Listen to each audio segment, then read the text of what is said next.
Nesse vídeo falarei sobre a ida e volta em si para o Japão, até chegar no hostel. Numerei esse vídeo como 01 porque é finalmente a viagem propriamente dita. Antes falarei um pouco da compra da passagem, já que me pediram no vídeo anterior. Eu costumo usar o Google Flights para pesquisar por passagens e foi por lá que achei o voo da Etiópia, como sendo um dos mais em conta para o período que gostaria de viajar.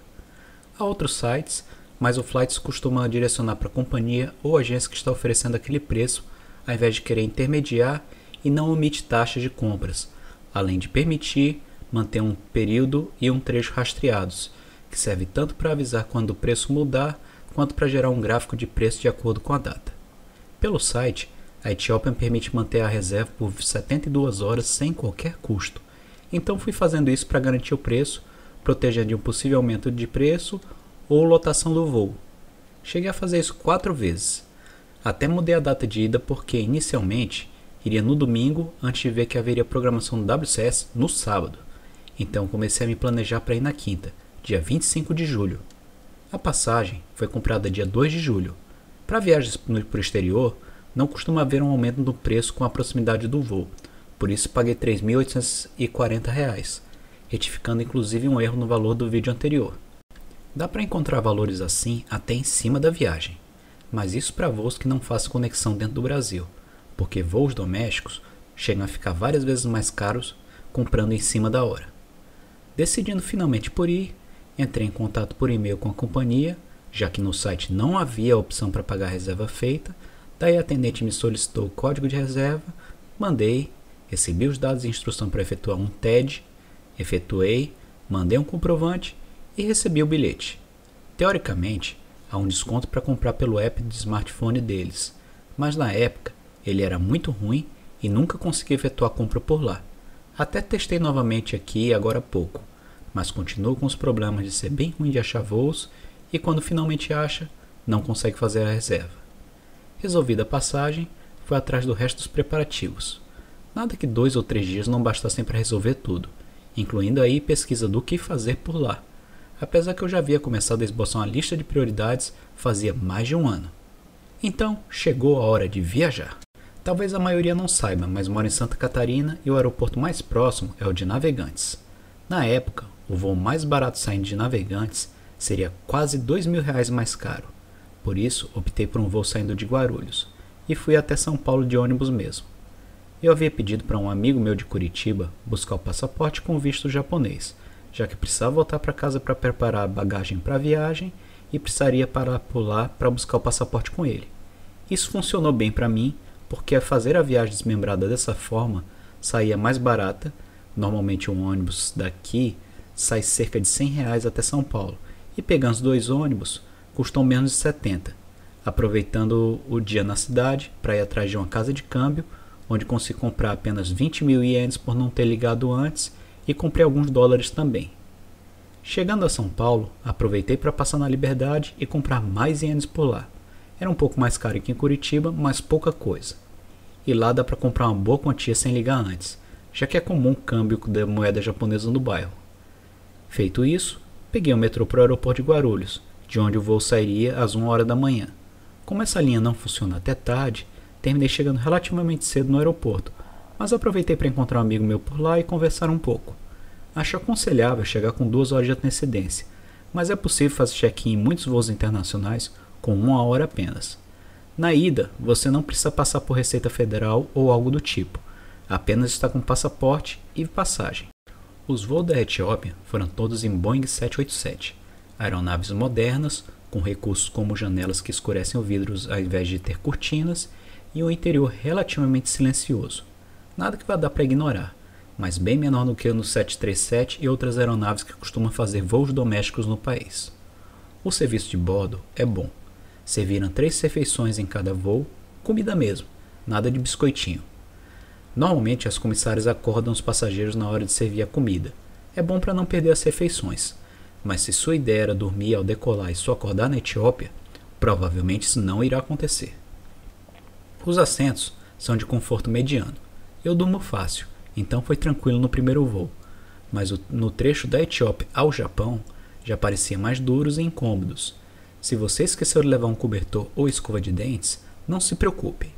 Eles entregam um cobertor, algo que não sei até agora se eram luvas ou meias, travesseiro, escovas de dentes e creme dental. O voo conta com monitores individuais com bastante conteúdo. Eu não aproveitei muito porque fui com vários animes no meu smartphone e pretendia dormir o máximo que conseguisse. No voo até Etiópia mesmo, dormi boa parte dele. Chegando ao aeroporto de Addis Ababa, tive que esperar cerca de 4 horas para pegar o próximo voo. O aeroporto em si parece um pouco com os do Brasil. Uma das diferenças na época eram as preguiçadeiras, mas vi que alguns aeroportos do país andaram instalando algumas também. Então a grande diferença fica sendo nas lojas, como as lanchonetes vendendo comida típica do país e várias tabacarias. Pelo que soube, estando em conexão, é possível sair do aeroporto sem a necessidade de um visto etíope, mas eu não tentei fazer isso, até porque não sabia se era perigoso ou interessante do lado de fora, e a minha espera não era tão longa assim. O aeroporto conta com Wi-Fi gratuita, mas existe bloqueio em diversos sites, incluindo aí Facebook e redes sociais no geral. No entanto, isso é facilmente contornável com um app de VPN. Então dá para atualizar os interessados da sua localização e de como está sendo a viagem. O raio-x pode ficar meio cheio, então é bom não deixar para ir até o embarque do próximo voo muito em cima da hora. No trecho seguinte, até Coreia e Japão, além das refeições, também entrega alguns formulários. Um serve para caso vá desembarcar na Coreia, os outros 2 são para desembarque no Japão. Eles não entregam caneta, no entanto, então é bom levar uma ou conseguir emprestada. Eles recolhem os formulários caso preenchidos a tempo. Como já havia dormido bastante no primeiro voo e somado praticamente um dia inteiro naquele assento, já foi um pouco mais complicado dormir durante o voo todo, então passei bem metade dele assistindo animes. Também conversei um pouco com um passageiro do lado, que precisou de ajuda com os formulários, e descobri que é um karateca que irá representar o Sudão do Sul nas Olimpíadas de Tóquio e estava indo ao Japão para treinar. O aeroporto de Incheon é bem diferente do etíope. É bem moderno, limpo, bem cuidado e conta até com espaço para crianças brincarem. As escalas, tanto na ida quanto na volta, foram bem rápidas, mas você é obrigado a desembarcar, então é corrido. Na ida foi só o tempo de chegar no embarque. Por fim, o último trecho foi o mais curto, mas ainda assim são umas boas 2 horas de viagem. Uma coisa curiosa foi que, como estava viajando no sentido leste, somado ao tempo de voo, cheguei em todos os aeroportos com o céu já escuro. O mais cedo sendo na Coreia, onde cheguei quando estava anoitecendo. Eu não parei muito para prestar no aeroporto de Narita na chegada por estar com pressa para chegar de vez ao hostel. Já era mais de 21 horas e queria chegar lá antes da meia-noite para não ter problema com o check-in. Já se perde algum tempo na imigração até liberarem sua entrada oficial no país. Nada muito longo, mas não se programe com o voo chegando num horário e achar que dá tempo de estar saindo do aeroporto 10 minutos depois. Não iria ser possível retirar meu chip SIM no aeroporto porque o local que disponibiliza fecha antes, então mandei entregar no hostel mesmo. Aliás, conversando com a maioria dos lugares, é possível pedir para entregar encomendas por lá, facilitando a vida caso pretenda comprar algo via Amazon ou outra loja online. Narita fica a 60 km de Asakusa. Existem algumas opções para sair de lá, como metrô, ônibus, carro ou táxi. Metrô tem algumas companhias diferentes. A mais barata sai um pouco menos de 1.200 ienes, mas existem outras linhas que podem custar mais que o dobro. O ônibus da Japan Rail custa quase o mesmo do metrô mais caro. Táxi vai sair umas 10 vezes mais que isso. E a outra opção é alugar um carro já no aeroporto, que sai um pouco mais caro que o ônibus e em 2 pessoas já passa a ser mais em conta. Só que a maioria das locadoras cobra um valor extra para deixar o carro fora do local onde pegou. Eu peguei o metrô mesmo. Dá para comprar o bilhete na hora, sempre com dinheiro, e levei um pouco mais de 1 hora para chegar ao meu destino, precisando trocar de trem apenas uma vez. Por fim, andei pouco mais de 200 metros, já no final da noite, para chegar ao meu destino. Foram quase 35 horas desde a decolagem até chegar no hostel. Pessoalmente, tive 0 problemas com jet lag, tanto na ida quanto na volta. Talvez pela minha capacidade de conseguir dormir no voo e não ter um relógio biológico rígido, que me faça dormir e acordar sempre no mesmo horário. Fiz meu check-in, peguei meu chip, larguei minha bagagem no quarto e fui dar uma volta nos arredores. Como disse no vídeo, iria falar sobre a volta também para o caso de haver alguma diferença, e há. Na saída, como eu tinha lido o campo de bagagem da categoria executiva ao invés da econômica, estava com 3 bagagens despachadas, então tive que pagar 16.000 ienes a mais pela bagagem extra. Embora o peso total delas estivesse dentro do limite de 69 kg que 3 bagagens de 23 kg permitiriam, uma estava acima e as outras 2 abaixo, então precisei abrir para redistribuir. O guichê é da All Nippon Airways e os funcionários são educados e prestativos, mas vão exigir que esteja tudo certinho. Eu levei só uma mala e voltei com 3 volumes, mas além da mala, trouxe 2 caixas ao invés de mais 2 malas. Catei essas 2 caixas numa distribuidora de calçados que ficava na frente do hostel, e eram praticamente cubos, no limite das medidas de bagagem despachada.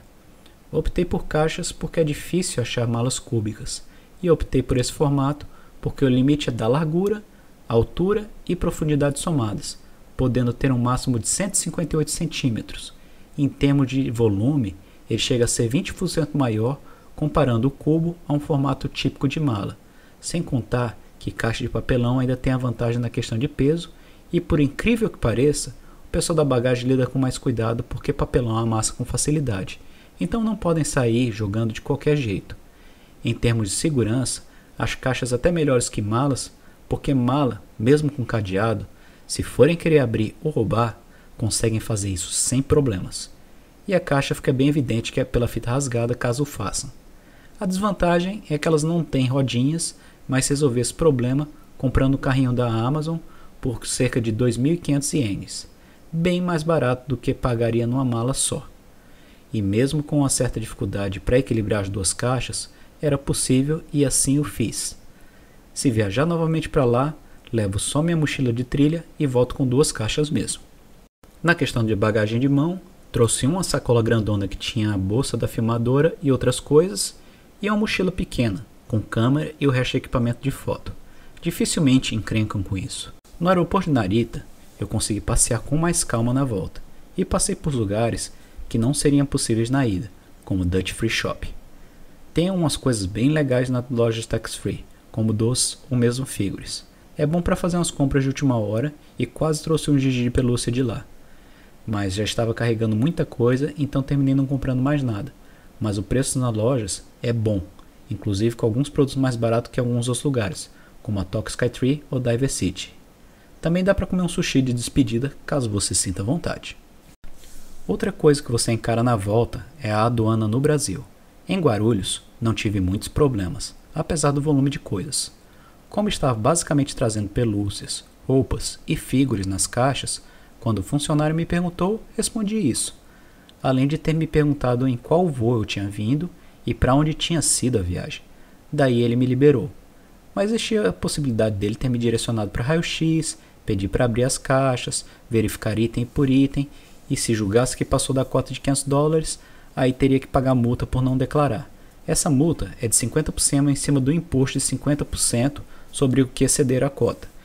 Se você estiver trazendo algo acima disso, o correto é declarar o que excede e pagar 50% sobre o valor que exceder a cota. Se estiver trazendo $1.000 em produtos, o imposto é de $250. Caso não declare e seja pego, aí paga $375. E como expliquei lá no começo, após pousar em São Paulo, ainda teria que voltar de ônibus até Santa Catarina. Parei novamente em Curitiba, tanto para economizar na passagem, quanto para entregar algumas coisas que comprei para o meu amigo que me ajudou com visto.